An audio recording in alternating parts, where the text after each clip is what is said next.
Bismillahirrahmanirrahim. Assalamu alaikum. My name is Rehana Kausar. I am lecturer from Ayan College of Nursing and Health Sciences, Bakkar. Students, हम अपना lecture start करने जा रहे हैं और हमारा सब्जेक्ट जो है वो मेडिकल सर्जिकल नर्सिंग है और इसमें आज का टॉपिक जो होगा वो हमारा है बर्न। देखो बेटा, बर्न जो है वो एक ऐसा टॉपिक है जो एग्ज़ाम पॉइंट ऑफ व्यू से बहुत इम्पॉर्टेंट है।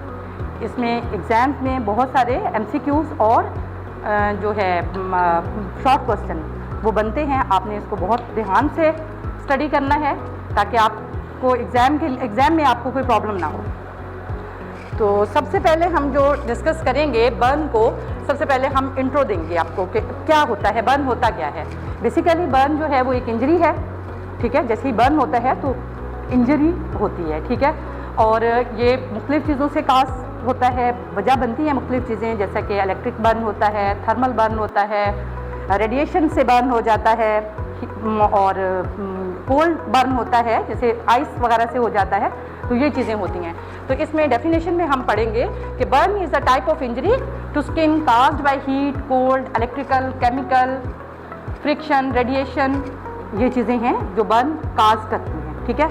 और क्या कहते हैं, its depth is related to temperature and duration of exposure. इसका क्या है कि क्या कहा उसने कि इसकी डेप्थ जो है कितना डीप हुआ है वो इस पर डिपेंड करता है कि कोई भी हॉट ऑब्जेक्ट है, जैसा कि फर्स्ट किया ये हॉट ऑब्जेक्ट है, तो ये कितनी देर तक उस जगह पे टच रहा है।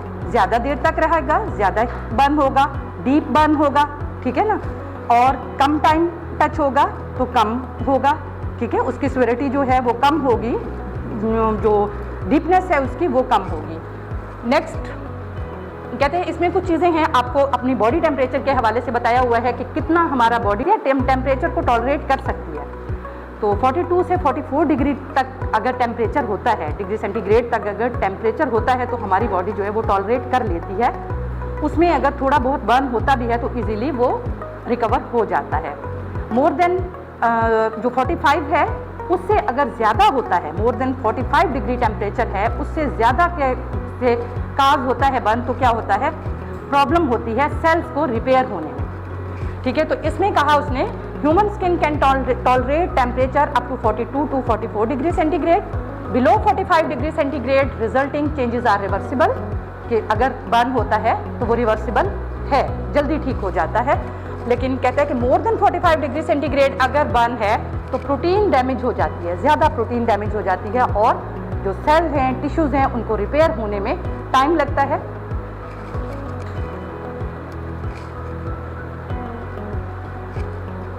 नेक्स्ट है बर्न की टाइप्स ऑफ बर्न। जैसे कि हमने टाइप्स जो हैं वो पहले मतलब जैसे हमने कास्ट बयान की थी कि कास्ट होता है, मुख्तलिफ होती है, जैसे कि केमिकल है या इलेक्ट्रिकल है। तो बर्न का जो टाइप्स हैं वो कास्ट के अकॉर्डिंग ही हैं, जैसे कि थर्मल बर्न है, स्केल्ड बर्न है, केमिकल बर्न है, इलेक्ट्रिक है, रेडिएशन है और कोल्ड बर्न है। ये सारी क्या हैं, टाइप्स हैं बर्न के। नेक्स्ट हम डिटेल में इनको देखते हैं। सबसे पहले थर्मल बर्न है। थर्मल का मतलब क्या होता है, टेम्परेचर, कि टेम्परेचर जो है वो ज़्यादा होना उससे रिलेट करता है थर्मल, ठीक है। तो क्या कहते हैं, सबसे पहले उसने इसमें काजेज़ बताई हैं कि अब ये टाइप्स और काजेज़ दोनों को साथ में लेके चल रहा है, ठीक है। टाइप क्या है उसकी, थर्मल बर्न है। अब उसकी काज बताएगा कि क्या चीज़ काज करती है इस बर्न को, थर्मल बर्न को क्या चीज़ काज करेगी। तो पहले उसने कहा कि 2 टाइप्स, सब टाइप्स हैं इसकी थर्मल बर्न की। एक है ड्राई बर्न और दूसरा है स्केल्ड या फिर मॉइस्ट बर्न। आपको समझ आती होगी कि ड्राई बर्न और जो स्केल्ड है या मॉइस्ट बर्न है वो क्या होगा। थर्मल है तो टेम्परेचर से रिलेटेड है, ठीक है। तो जो ड्राई बर्न है वो क्या है, किससे काज होता है, कोई ऑब्जेक्ट हमने बहुत हॉट ऑब्जेक्ट है उसको टच कर लिया है या फिर फ्लेम है, आग के साथ टच हुआ है, तो ये ड्राई बर्न होगा। और जो स्केल्ड होगा या फिर मॉइस्ट बर्न जिसको हम कहेंगे वो क्या होगा, अब टेम्परेचर से ताल्लुक़ है उसका भी, गर्म पानी है, बॉइलिंग वाटर, हीटेड ऑयल, ठीक है, या फिर स्टीम भी मॉइस्ट बर्न में आ जाता है। तो ये क्या है, स्केल्ड बर्न है या फिर मॉइस्ट बर्न है, ठीक है। तो इसमें आप जो ऊपर देख रहे हो, देखें आप इसमें 2 आपको इमेज नज़र आ रहे होंगे। एक है ड्राई बर्न का, जो ये वाला इमेज है ये ड्राई बर्न का है, इसमें सिर्फ रेडनेस हुई हुई है, ठीक है, सिर्फ रेडनेस है। और ये जो है इसमें आपको उस जगह पे ब्लिस्टर नज़र आ रहे हैं, तो ये क्या है, ये मॉइस्ट बर्न है। अब आपको ये इन दोनों का डिफरेंस भी पता चल गया कि ड्राई बर्न जो है और जो क्या कहते हैं उसको हॉट ऑब्जेक्ट से हुआ है वो किस तरह का है, सिर्फ उसमें रेडनेस है। अगर वो डीप भी जाता है तो डीप की कंडीशन तो और आ जाती है, वो आपको नेक्स्ट पढ़ेंगे। लेकिन जो सुपरफिशियली बर्न है वो सिर्फ रेडनेस होती है।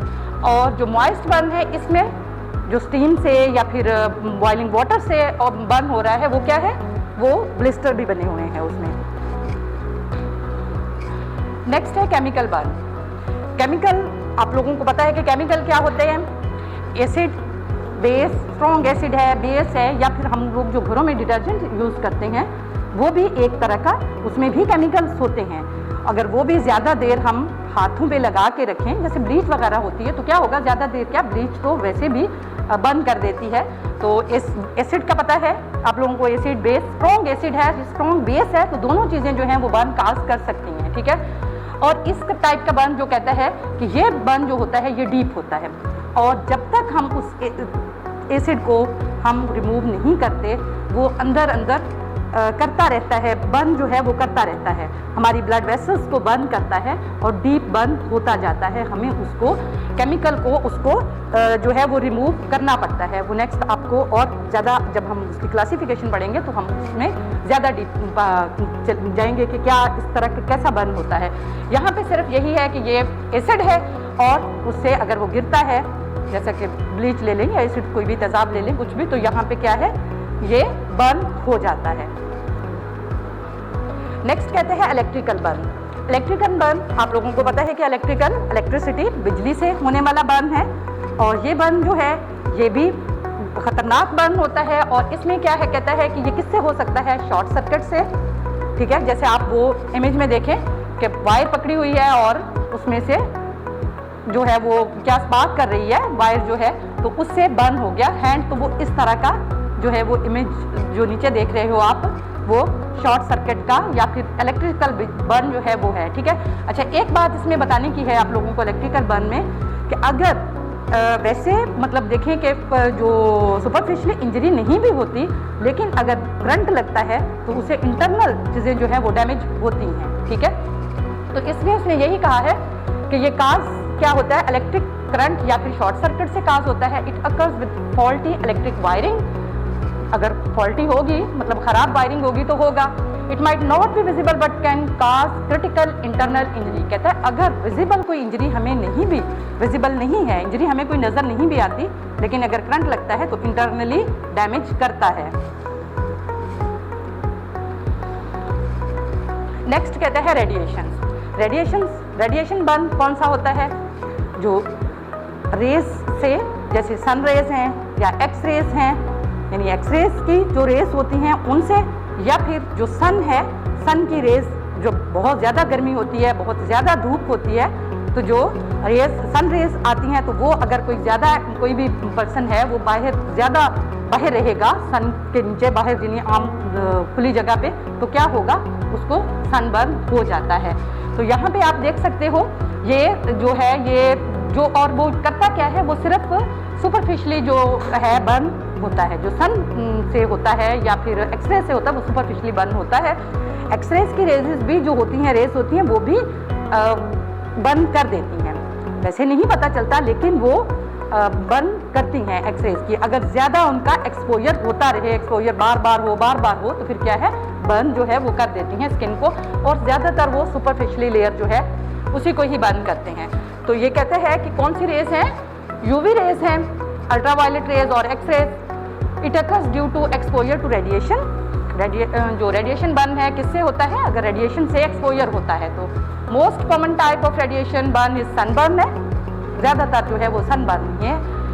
High exposure to X ray during medical imaging और रेडियोग्राफी। जब एक्सरे करते हैं तो क्या होता है कि वो अगर ज़्यादा एक्सपोजर हो हमें, तो फिर क्या होगा, बर्न हो जाएगा। इसीलिए आप लोगों ने देखा होगा कि जब एक्सरे करते हैं तो जो अटेंडेंट अगर कोई साथ होता है तो उसको भी एक्सरे रूम में नहीं रहने देते, सिर्फ पेशेंट होता है। आप लोग करते हो, ड्यूटीज़ करते हो, ड्यूटीज़ पे जाते हो, पेशेंट को एक्सरे के लिए लेके जाते हो, तो उसमें क्या होता है कि वो किसी को भी, किसी अटेंडेंट को भी साथ नहीं रहने देते। वो वजह यही होती है कि जिसका एक्सरे होना है उसका तो प्रॉब्लम है, बाकियों के लिए तो हम प्रॉब्लम ना बनाए ना।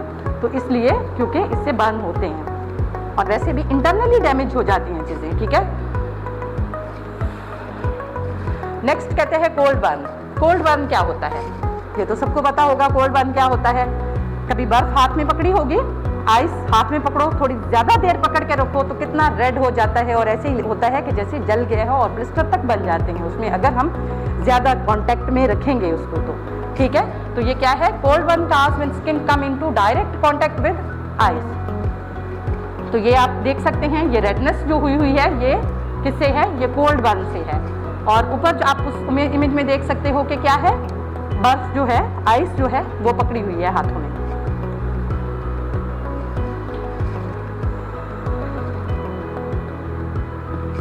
नेक्स्ट है एनाटॉमिकल एनाटॉमी ऑफ स्किन। अब देखिए, हमने बर्न की टाइप्स पढ़ ली हैं और काजेज, दोनों चीज़ें क्लियर हो गई हैं आप लोगों को कि टाइप्स क्या है और काजेज क्या हैं। उसी एक टाइप जो है, एक टाइप है, उसकी काज जो है वो आपने टर्न बाय टर्न पढ़ ली है, ठीक है। अब आपको ये देखना है कि हम अब नेक्स्ट जो हमारा आएगा वो डीपनेस पे आएगा कि बर्न जो है वो कितना डीप होता है, और उससे नेक्स्ट जो होगा वो क्या होगा, कितने सरफेस एरिया पे होता है। मतलब क्या है कि डीप हम स्किन को देखेंगे, नीचे टिश्यूज़ को देखेंगे, स्किन के नीचे जो टिश्यूज़ हैं, फैट है, मसल्स है, बोन्स है उसमें। तो यहाँ पे जो स्किन की एनाटॉमी है वो दी हुई है। स्किन में सबसे सुपरफिशियली जो लेयर होती है वो कौन सी होती है, एपिडर्मिस है। नेक्स्ट कौन सी लेयर होती है, डर्मस होती है। उससे नेक्स्ट कौन सी है, सबकुटेनियस लेयर है, या हाइपोडर्मस भी कहते हैं, ठीक है। हाइपोडर्मस होते हैं या फिर सबकुटेनियस लेयर जो है वो है, ठीक है। अब इसमें जो सुपरफिशियली लेयर है, एपिडर्मस है, उसमें हेयर होते हैं, हमें नज़र आते हैं ऊपर सुपरफिशियली लेयर पे, लेकिन उसके नीचे जो लेयर है आपको ये बड़े वाला हिस्सा यहाँ से इस जगह तक नज़र आ रहा है। ऊपर वाला वो थोड़ा नज़र आ रहा है, वो क्या है, एपिडर्मस है। ये यहाँ से इस जगह तक जो पार्ट आपको इसका इमेज का नज़र आ रहा है, इसमें मुख्तलिफ चीज़ें हैं। अगर डर्मस जो है वो बर्न होती है तो उसमें कौन कौन सी चीज़ें जो हैं वो डैमेज हो सकती हैं। उनमें ये देखें, स्वेट ग्लैंड है, और ये स्वेट ग्लैंड जो है वो पर्सपायरेशन करते हैं। ये रेड और ये ब्लू क्या हैं, ब्लड वेसल्स हैं। और ये आप बता सकते हो क्या चीज़ है, ये आप लोगों ने न्यूरॉन का स्ट्रक्चर पढ़ा है, नर्व पढ़ी है, तो ये क्या है, ये नर्व्स है, ठीक है। और ये क्या है, हेयर फॉलिकल है, ठीक है, ये हेयर फॉलिकल। तो ये सारी चीज़ें जो हैं ये कौन सी लेयर में आ रही हैं, डर्मस में आ रही हैं, ठीक है। ये कौन सी लेयर में उसमें आ रही हैं, डर्मस में आ रही हैं। और उसके नीचे जो सबकुटेनियस लेयर है उसमें फैट होते हैं, एडिपोज टिश्यूज होते हैं, ठीक हो गया, ये क्लियर है। एपिडर्मिस है, डर्मस है और सबकुटेनियस लेयर है। इससे हमें डीपनेस का, बर्न की डीपनेस का पता चलना है कि अगर डर्मस लेयर डैमेज होती है तो उसमें कौन कौन सी चीज़ें डैमेज हो सकती हैं, क्या क्या प्रॉब्लम हो सकते हैं। नेक्स्ट कहते हैं कि अब हमने स्किन की लेयर्स देख ली, अब हम देखते हैं, हमने वो क्लासिफिकेशन उसकी पढ़नी है बर्न की, कि डीपनेस के अकॉर्डिंग कितनी क्लासिफिकेशन होती है, कैसे कैसे होगी। अब ये है सरफेस एरिया बर्न का, जो हमने डिटरमिन करना है मेथड, बर्न को डिटरमिन करने के लिए ये मेथड यूज़ करते हैं हम, जो कि जिसको रूल ऑफ 9 कहते हैं, ठीक है। बर्न डिटरमिनेशन मेथड है, उसको क्या कहते हैं, किससे करते हैं हम, रूल ऑफ 9। कि 9 का रूल है कि हम बॉडी के पार्ट्स को, डिफरेंट पार्ट्स को डिवाइड कर लेते हैं, और उसके बाद फिर हम उस पार्ट को 9% के हिसाब से करते हैं कि ये 9% है, ये जितना भी है पूरा तकरीबन सारी बॉडी, सो एक पार्ट के बाकी जो है वो 1% है, बाकी सारे 9% के हिसाब से डिवाइड किया हुआ है। तो इसमें क्या है, सबसे पहले आप देखें एंटीरियर और पोस्टीरियर, इमेज में देख रहे हो ना, दोनों नज़र आ रहे हैं, इंटीरियर और पोस्टीरियर, हेड एंड नेक है। तो ये कितना है, एंटीरियर साइड पे भी और पोस्टीरियर साइड पे टोटल 9% है। अगर सपोज हम कहें कि सिर्फ एंटीरियर साइड ही बर्न हुई है तो कितना होगा, 4.5 होगा ना, हाफ होगा। गुड। तो ये क्या है, हेड एंड नेक है 9%, एंटीरियर पोस्टीरियर है। इसी तरह से एक आर्म है, ये अगर फुल बर्न होता है तो 9 है, एंटीरियर साइड होती है तो 4.5 है, पोस्टीरियर भी हो गई तो 9 हो गया। इसी तरह से दूसरा आर्म जो है वो भी इसी तरह से है। और इसको क्या कहते हैं, अपर लिम्स हैं और लोअर लिम्स। लोअर लिम्स को हम 4 उसमें पार्ट्स में डिवाइड करते हैं, चेस्ट को बाद में करते हैं, पहले लोअर लिम्स हैं।